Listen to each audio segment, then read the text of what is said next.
Hace exactamente una semana, el juez penal de garantías Osmar Legal destapaba la olla. La pericia realizada al teléfono de Lalo Gómez arrojaba detalles de las conversaciones que el extinto diputado mantenía con el diputado Orlando Arévalo, jueces y fiscales, a quienes prometía protección y blanqueamiento en sus casos con la mediación del entonces presidente del Jurado de Enjuiciamiento de Magistrados y también diputado Arévalo.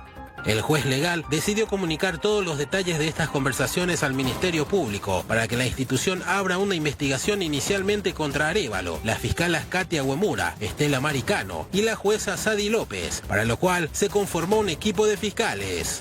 Pero estirando un poco más de la misma cuerda, pronto aparecieron más vinculaciones de Lalo y su poder detrás del poder.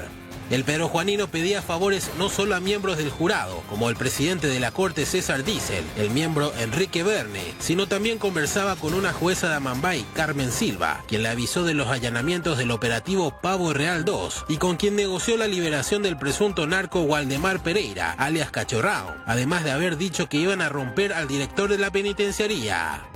En los chats se observaba una constante devolución de favores e impunidad con varios representantes de la justicia y hasta promesas del director de la Senat, Hugo Baptista, quien prometió a Lalo un fusil de alto calibre capaz de perforar blindados. En medio del escándalo, diputados presentaron un pedido de pérdida de investidura contra Orlando Arévalo, quien finalmente renunció a su curul. La Corte abrió un sumario contra las juezas involucradas en los chats y siguieron saltando más vinculaciones de Lalo Gómez, ahora ya con ministros de la Secretaría de Prevención del Lavado de Dinero, Liliana Alcaraz, y el secretario de Inteligencia Marco Alcaraz, cuando este era fiscal adjunto del Ministerio Público, generando un nuevo frente de posible corrupción.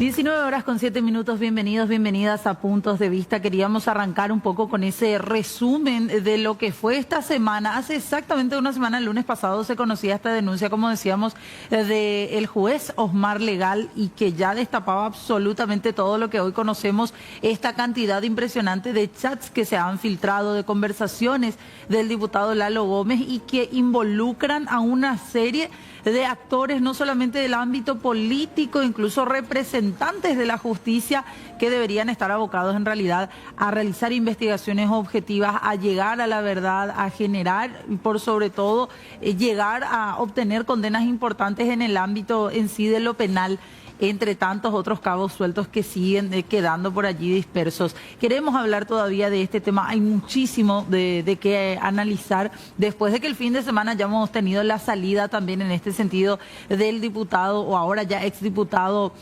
Arévalo, de la Cámara de Diputados. Él presentaba su renuncia al cargo, a su curul, y finalmente se cerraba parte de esa historia en el ámbito político, pero muchos opinan tiene que continuar también en el ámbito investigativo en sí. Queremos saludar a nuestro invitado que hoy nos acompaña, el senador Rafael Filisola. ¿Cómo le va, senador? Gracias. ¿Qué tal? Muy buenas noches, al contrario, muchas gracias por la invitación. Bueno, viendo un poco desde el Senado todo esto que se viene generando y haciendo el análisis de esta imagen, creo que es un poco clave, ¿verdad? En el centro, el diputado fallecido, Lalo Gómez, y todas esas conexiones que hoy conocemos. Bueno, básicamente esto nos señala el grado de podredumbre que existe en nuestras instituciones. Acá tenemos Ministerio Público, Jurado de Enjuiciamiento, Corte Suprema de Justicia, Poder Ejecutivo. Y a mí lo que me preocupa es que como pareciera ser que para algunos con que se haya ido Arévalo el tema está solucionado. Y Arévalo era un voto. Eso para empezar, no digo necesariamente con esto. Dentro del jurado. Dentro del jurado, era un voto. O sea, Arévalo es la cara. No hay que caer en el error que cayeron algunos de cuando González Dar, porque González Dar en el 2017 fue la cara. Sí. El caso era menos grave, menos grave en términos relativos, igual era gravísimo, ¿verdad? Pero estaba menos documentado, esto está en un expediente judicial. Pero de todas maneras, todas las miradas se orientaron únicamente a González Dar, a un funcionario del Consejo de la Magistratura o del jurado en ese momento. Y posteriormente, ¿qué? Y hoy, a una semana de esto, de hecho, ¿qué tenemos? La renuncia de Arévalo, suspensiones Sí. 3 suspensiones ¿Sumarios? por parte de la Corte Suprema de Justicia, Sí, a 3 magistradas, que eso va a ir otra vez al jurado de juicio, al mismo jurado de enjuiciamiento de magistrados que integraba Arévalo. sí. Y que sin otros votos no iba a poder tomar las decisiones que tomó. Entonces, y en el Ministerio Público nada. ¿Qué pasa? Me preocupa que hace una semana estemos hablando del tema y que no haya habido avances más que la conformación de este equipo de fiscales. Pero mira, hoy se reunió el Consejo de Defensa Nacional, Sí. la máxima institución encargada de la seguridad del país. ¿Y quiénes están en ese consejo? En esa reunión, Marcos Alcaraz y Jalil Rachid. Jalil Rachid, otra persona ya vinculada con Gómez y cuya vinculación ya se conocía hace tiempo. Y recordemos que en la Senat hasta le ofrecían armas capaces de romper blindados. ¿Para qué quería romper blindados el extinto diputado Gómez? ¿Para qué quería derribar aviones el extinto diputado Gómez? ¿Y cómo le ofrecían a un civil armas de guerra desde la Senat? Pero además, tenemos toda esa familiaridad, tenemos que había parentela del diputado Gómez en la Senat, mientras él estaba vinculado a lavado, a hechos o sospechado por lo menos ahora ya no podemos hablar porque falleció, pero estaba sospechado por lo menos. Entonces, ¿cuál es la sensación que queda? Es que el propio oficialismo, el propio gobierno, el propio presidente de la República no está tomando esto en serio. Entonces, ¿a dónde vamos? Vamos a que se van a cortar 3, 4 cabezas, a lo mejor ni siquiera. La fiscal Agüemura, vinculada a hechos gravísimos. La fiscal Acano, también con pruebas suficientes para su destitución ya hace tiempo. El fiscal Lorenzo Lescano, que es el fiscal que mata el caso Smart, el caso contra Marcet, Sí. con toda la documentación que tenía ya en la fiscalía, él decide archivar el caso. 2 informes del comando tripartito donde se describía toda la organización criminal de Marcet. Él archiva.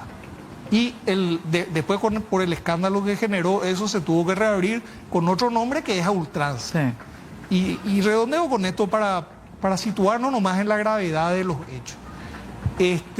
¿Cuál es la hipótesis más seria que existe sobre la autoría moral o la hipótesis más razonable sobre la autoría moral del crimen de Pechi? Él tenía su trabajo acá, tenía sus amenazas acá, tenía sus enemigos acá. Él estaba vinculado a ultranza de una manera indirecta, pero iba cobrando más protagonismo. Y hoy estamos viendo en estos chats cómo a la víbora hay que matarle en su nido, por el doctor Arrey, a le vamos a quebrar. Entonces, no es solamente que se vaya el diputado, no es solamente eso, él es un peor. Él es la cara de un esquema mucho más grande que llega mucho más alto. O sea, ¿este esquema podría tener vinculación hasta incluso con la muerte de Pechi, usted dice, senador? No sabemos porque nunca investigaron. Ahora, desde el momento que no investigan, ya se genera duda sobre todo. Desde el momento que no sabemos, porque esa noche que lo mataron a Pechi, incautaron una serie de teléfonos celulares. Y nunca supimos el contenido. Nunca supimos el contenido y nunca supimos por qué no siguieron las investigaciones. Después fueron todas excusas, que acá no hay nada, que no se puede hacer, que todo está en Colombia. Colombia hizo su parte. ¿Y Paraguay? Claro. Bueno, queremos seguir hablando de esto y saludar también al doctor Oscar Pacielo, que nos acompaña vía Zoom, él como exmiembro también del jurado de enjuiciamiento de magistrados. Doctor, ¿cómo le va? Gracias por atendernos. A ver si podemos habilitar ahí el micrófono un ratito. Vamos a coordinar ahí con el doctor. Ahí ya está. Fernanda, muy buenas tardes a ustedes. Un saludo muy especial a Rafael y a toda la audiencia. Bueno, a una semana decíamos, estábamos haciendo un balance y viendo un poco qué fue lo que pasó en estos 7 días de conocerse las conversaciones y seguimos conociendo día a día más intrincados, personas incluso ahora del Poder Ejecutivo, anteriormente de la Fiscalía, como Marco y Liliana Alcaraz. ¿Cuál es un poco la evaluación a prima facie que hace, doctor? Bueno, la evaluación es que esta crisis va en aumento y por encima de hasta dónde pueda llegar, yo creo que es momento en que la ciudadanía ejerza una presión auténtica, legítima, para reclamar el saneamiento del sistema de justicia, con herramientas que se cuentan hoy en día. Así que creo que el ejercicio de esta presión nos corresponde a todos, por encima de lo que puedan o no hacer las autoridades que deben de ejecutar las acciones correspondientes. No sé si me doy a entender, sí. Pero yo lo que quiero significar con esto es que el reclamo debe ser constante. Esto no puede terminar en uno pareí, en la jerga, como se dice en la jerga popular. Rafael estaba describiendo algunas situaciones que un incendio apaga otro incendio, lo de Peche apareció otra cosa, aparecieron otros hechos, y esto va pasando. Pero el sistema de justicia, ante estos elementos que tenemos hoy, se encuentra muy, muy deteriorado. Y no podemos arriesgar esto porque es la base de nuestra democracia. Una república, un sistema democrático de gobierno se sustenta sobre la confianza sobre el sistema de justicia, que es el que puede poner freno a las ambiciones de poder de los otros poderes del Estado. Entonces, si no cuidamos entre todos al sistema de justicia, estamos yendo a un camino muy peligroso. De nada va a servir la macroeconomía, los viajes presidenciales, el grado de inversión. No vamos a tener futuro si no recomponemos el sistema de justicia. Ahora, sin querer satanizar a una institución tan importante dentro de todo este esquema que es el jurado de enjuiciamiento de magistrados, hay personas que se han encargado de usarla en todo momento como garrote político, como institución de apriete netamente, dejando de lado su verdadera función. De apriete y de impunidad. Y esto no es nuevo, esto viene de décadas. Los que estamos en esto hace rato sabemos cómo ha funcionado. Muchos hemos transitado dentro de ese marco, de ese espectro del jurado de enjuiciamiento. Y bueno, algunos hemos salido por la puerta y otros no. Pero yo creo que el rol ciudadano hoy es predominante para poder encaminar las cosas. Y en ese sentido creo que los medios de comunicación están cumpliendo con su parte, dando a publicidad todo lo que esto está teniendo. Y yo considero que es el momento en que nos sentemos los hombres comprometidos con la República a pensar en cómo encaminar estas cosas. Confío en muchas de las autoridades que tienen la capacidad para dar un golpe de timón a lo que está sucediendo en el sistema de justicia. Y los que no están a la altura de las circunstancias tendrán que retirarse. Ahora, el rol de la ciudadanía está ahí, el rol de la prensa también. ¿Qué se tiene que hacer a continuación? Algunos hablan de hasta reformar la Constitución, leíamos hoy, hablar nuevamente de un cambio total del jurado de enjuiciamiento, cambiar la forma en la que se los eligen, la forma de trabajo en sí de esa institución. ¿Cuál tiene que ser el norte para mejorar esa institución, por sobre todo tan deteriorada y que nuevamente se conoce cómo se manejaba desde adentro? En mi opinión, sí. Una reforma constitucional es muy riesgosa. La reforma constitucional puede convertir esto no en un Estado social de derechos, sino en una dictadura. Estoy dando un ejemplo muy alegre. Entonces yo creo que adecuando instrumentos legislativos podemos tener mayores exigencias para las cámaras del Congreso en cuanto a la selección de sus representantes. Lo mismo pasa por el ámbito de los abogados en el Consejo de la Magistratura. Sí. Porque no es lo mismo tener una matrícula que ejercer la profesión, que es lo que ha establecido la Constitución. Entonces, creo que con instrumentos normativos que perfeccionen o que aumenten el grado de exigencia para acceder a estos cargos y en contrapartida, sanciones inmediatas de remoción ante la sospecha de algún mal ejercicio de las funciones, estaremos encaminando a una solución inmediata. Una constituyente para la reforma de estos órganos, para mí es muy riesgosa. Y aquí, senador, ¿usted qué opina? Pues sí, bueno, antes que nada saludarlo al doctor Paciello, a quien aprecio mucho, y coincido con él. Además, yo no, para ir a una constituyente tendríamos que hablar de otros temas, de modelos, y todos los modelos de sistema de justicia, de sistema de nombramiento de magistrados, sistema de remoción de magistrados, tienen su cuota de polémica. O sea, todos tienen sus ventajas y todos tienen sus desventajas. Yo creo que hay mucho que se puede mejorar.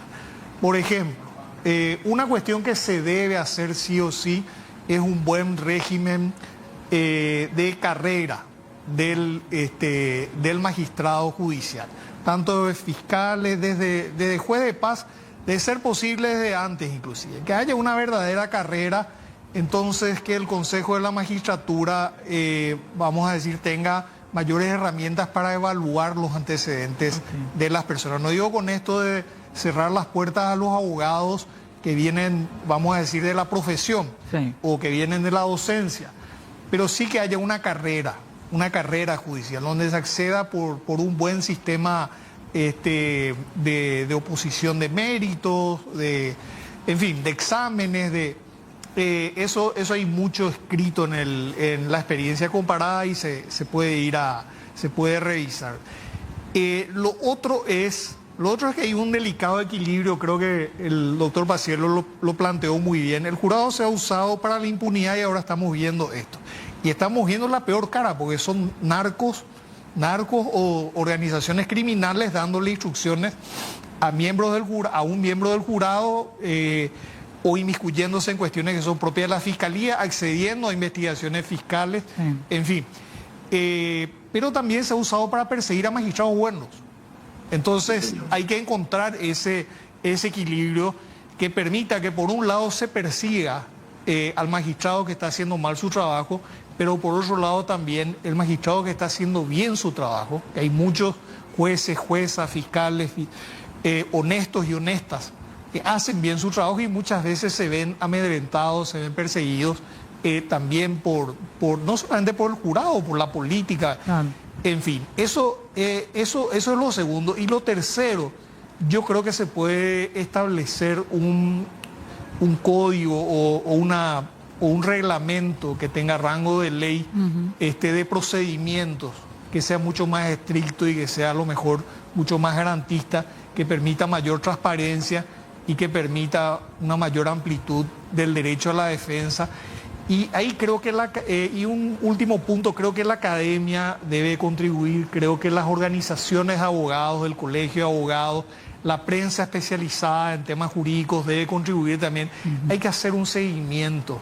De los procesos. Y ahí uno se va a dar cuenta cuando un proceso es arbitrario y cuando un proceso realmente busca hacer justicia. O quizás está viciado por el camino. O está viciado, claro. Claro. Bueno, ahora, ¿y el rol de la Fiscalía? Vuelvo a esa pregunta que le hacía yo, senador. ¿Qué pasa con la Fiscalía? Que una semana quizás uno ya esperaría mayores resultados o por lo menos algún pedido, algún avance dentro de todo esto que se conocía. Y está pasando lo mismo que cuando saltan estas comunicaciones entre el abogado denunciante del expresidente Mario Abdo Benítez y otros funcionarios de su gabinete más. Finalmente la Fiscalía se tomó tanto tiempo, los teléfonos nunca fueron requisados, nunca fueron periciados. A ver, si a cualquiera de nosotros nos encuentran algún tipo de indicio de que estamos en alguna actividad ilícita, ¿qué es lo primero que van a hacer? Van a llenar nuestras casas, claro, nuestras oficinas, van a llevar nuestros teléfonos, nuestras computadoras, nuestros equipos informáticos en general, todo lo que... y van a... y otros elementos de prueba, pero por lo menos los teléfonos y los equipos informáticos van a requisar y van a proceder a hacer el peritaje. Se está perdiendo tiempo. Pero claro, se conformó el equipo. Yo creo que ahora todos esos teléfonos deben estar destruidos. Esos teléfonos deben estar a cero. Quedarán las fotos a lo mejor. Claro. Doctor, ¿y usted qué opina como abogado, como conocedor en este caso de los ámbitos en sí? ¿Qué opino de la actuación fiscal? Sí. Bueno, hoy lo escuché al doctor Emiliano Rolón en un programa radial y estaba señalando que ha conformado un equipo que está tomando medidas y que no puede aún evidenciar todo lo que ya tiene conocimiento por razones de prudencia y de estabilidad entendí yo así al menos del propio Ministerio Público. Ha separado a algunos agentes y bueno, por encima de que esto pueda ser correcto y respeto mucho la intención del doctor Fernández, yo considero que debemos de tener mayor comunicación, mayor transparencia en todo esto, y lo que señaló Rafael recién, de que se tomen ya las medidas de prueba necesarias, como ser el peritaje o la incautación de los teléfonos de todas estas personas, y evidenciar esto que se está trabajando, porque la ciudadanía es la que tiene que ganar confianza nuevamente. Claro. Y que se esté trabajando en forma que este trabajo sea público, transparente, y ahí empezaremos a transitar por un buen camino. Se está perdiendo. Creo que la Fiscalía tiene que dar esa respuesta inmediata, quizás lo estén encaminando en ese sentido, pero tienen que salir al aire de esta forma. Es mi punto de vista. De igual manera, él también decía, hay una cuestión nuevamente de falta de presupuesto, o sea, él alude nuevamente a ese tipo de cuestiones. Sí, ese es un juego perverso del poder político, y Rafael puede ser testigo de todo esto. Cuando el Ministerio Público presenta su presupuesto, tiene que ir a negociar con actores que están en las comisiones de presupuesto, y ahí empieza una serie de tiras y aflojes que, desde mi punto de vista, y lo he dicho muchas veces, es la manera en que el poder político somete al Ministerio Público, por la vía presupuestaria, porque a la par de restringirle recursos le da a algunos y le exige contrataciones, algunas cuestiones que todos conocemos. Entonces, ese manejo del presupuesto por parte de algunos actores políticos es lo que también compromete al Ministerio Público. Pero la falta de recursos nunca puede ser la excusa. Si el resultado final evidencia de que porque no teníamos los equipos o la tecnología necesaria para dilucidar por completo un asunto, al menos el intento tiene que estar expuesto a la ciudadanía. Eso es lo fundamental. Claro. Doctor, hoy nuevamente escuchábamos a un Emiliano Rolón cuestionar, y decía él, el doctor Osmar Legal como juez se inmiscuyó en la investigación. ¿Eso es así realmente, o tiene la capacidad, o tiene la potestad de hacer lo que hizo Legal, que nuevamente se pone eso en tela de juicio por el propio fiscal general del Estado? Bueno, ahí hay una cuestión que se está dilucidando en este momento. El momento en que Legal tomó contacto con toda esa información en el teléfono de Gómez, y el momento en el que él abrió el disco donde estaba la desgrabación, yo no tengo muy claro cómo fue que Legal accedió a esa información, pero por encima de que la prueba pueda ser nula o no, evidencia una situación de hecho que nos obliga a todos a tratar de corregir. Eso será una cuestión técnica en su momento y permitirá sanción o no, pero hoy el problema es muy superior a quienes están involucrados. El problema es de todos. Claro, o sea, la famosa, por más que la prueba no sirva, sirve como una noticia criminis para que actúe la Fiscalía. Es lo que yo entiendo, y podrá ser corroborado con otros elementos. Ok, bueno, doctor Oscar Paciello, le agradecemos muchísimo por su tiempo, muy amable. Gracias a ustedes nuevamente, y Rafael, te dije Rafael varias veces, por el aprecio personal y por los años que tenemos de relación. Un abrazo. Un abrazo, Oscar. Bueno, muy amable también ahí el doctor Oscar Paciello, ex presidente del Jurado de Enjuiciamiento, también miembro en su momento y presidente del Consejo de la Magistratura.